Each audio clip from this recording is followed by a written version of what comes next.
Hello and welcome to the final episode of the GTNH steamgate miniseries. In this episode, I will expose the shareholders for what they truly are. No more will they be able to hide behind the steamgate. The steamgate will transport us out of this infinite cycle of building stargates.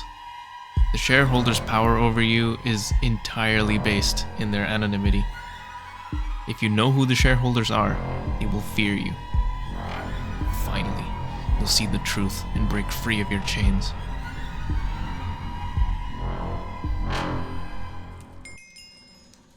Oh boy, the last machine.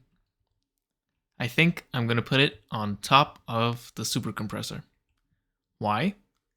I don't know.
And now, the final stretch.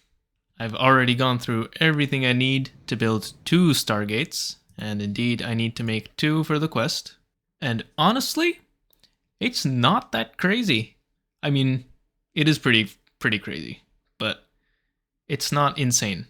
It's pretty reasonable for the rate at which I'm generating materials and crafting components. So let's see, let's go one by one. So these are each of the parts according to the quests. I'm going to start with plates. The steamgate heat containment plate. The quest needs 1. I need 874. So let's make 874. Oh my god. Everything is just going to be automated, and I'm just going to let the game run. I'll be back with 874 steamgate heat containment plates. 3 literal real-life days later, I have gathered all the materials I need for one of the parts of the steamgate. And the plates are done. Next up, the steamgate frame. This is a lot of briel, compressed steam, and strons, which is not that bad. It's another waiting game, and looking more closely at all of these parts, the plates and the frame are the most time-consuming and the most expensive. Everything else is like it's expensive, but it's not crazy.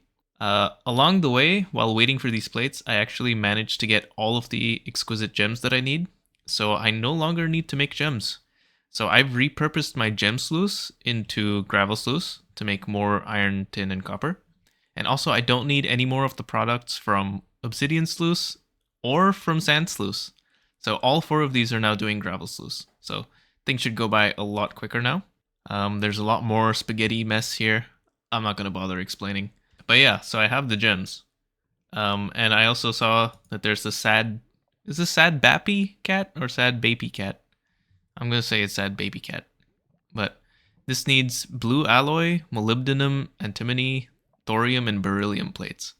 So I need to go to the nether and find an electrotine vein. I will dig that up, and also molybdenum and antimony. Luckily, it's not that much material that I need, so this shouldn't be too bad. I'm going to work on the steamgate frame, and I'll see you in who knows how long with all of these gears and rods and shit. I'll be back. And about 20 hours later, I have all the rods and gears and small gears that I need for the frames. Now, With all of these materials, I think I'm actually more than halfway there. The rest of the parts are, compared to what I've just done, not too bad. So hopefully I can finish them off pretty quickly. So, next, the steamgate chevron. This needs a bunch of steel, the gems that I've already collected, some large item pipes, conveyors, arms, and plates. Another 20 hours later. Honestly, not that bad. Up next, the iris blade. Just a ton of bronze and steel. Pretty straightforward. I'm also going to make the chevron upgrades. These are going to use some of my chevrons and also some of the frames.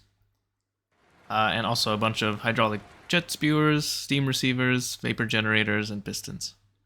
Overall, not that bad. Let's quickly get those two done. Next, steamgate ring blocks. These are pretty expensive, but luckily, the most expensive parts have already been made. Now it's just some hydraulic vapor generators, which I have sitting in storage, and a bunch of steel, bronze, and iron reinforced woods. I also need to make 2 iris upgrades. This is also quite cheap because I have already made all of these iris blades. And also 2 steamgate core crystals. These are okay as well, except I need to make 2 sad baby cat tokens. And these need some blue alloy, molybdenum, antimony, thorium, and beryllium. So I still haven't gone to the nether. I'm gonna go mining while the rest of this stuff crafts. Probably while the reinforced wood crafts, because that's kind of slow. But hopefully it doesn't take me too long to get all of these.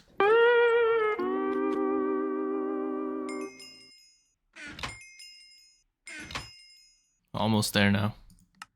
The steamgate chevron blocks. And now, the final quest.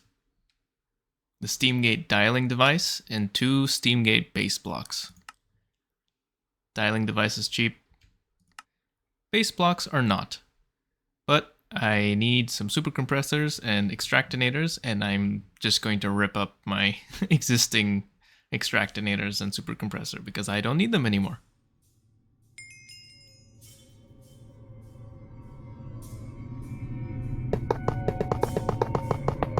Here we are. I've set up the other steamgate in the dimension of the shareholders. Let's link this and go through.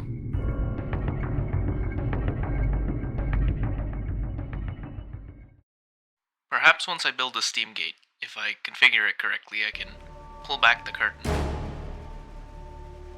Shareholders' greed is boundless. Gluttonous. Vicious. They run around in joy. But make no mistake, while they may seem slothful, they are skilled hunters. Their freakish bodies contort in ways we cannot comprehend. They don't have appendages, just weapons. Thank you for watching the GTNH Steam Age miniseries. April Fools! I got you guys good. Did it take me 3 weeks for a bit about the shareholders being cats? Did the world almost get corrupted? Did I stop enjoying the mod pack halfway through making steamgate parts? Maybe. But I would never reveal the true nature of the shareholders. They're not actually cats.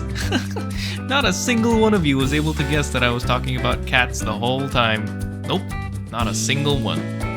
See you next time.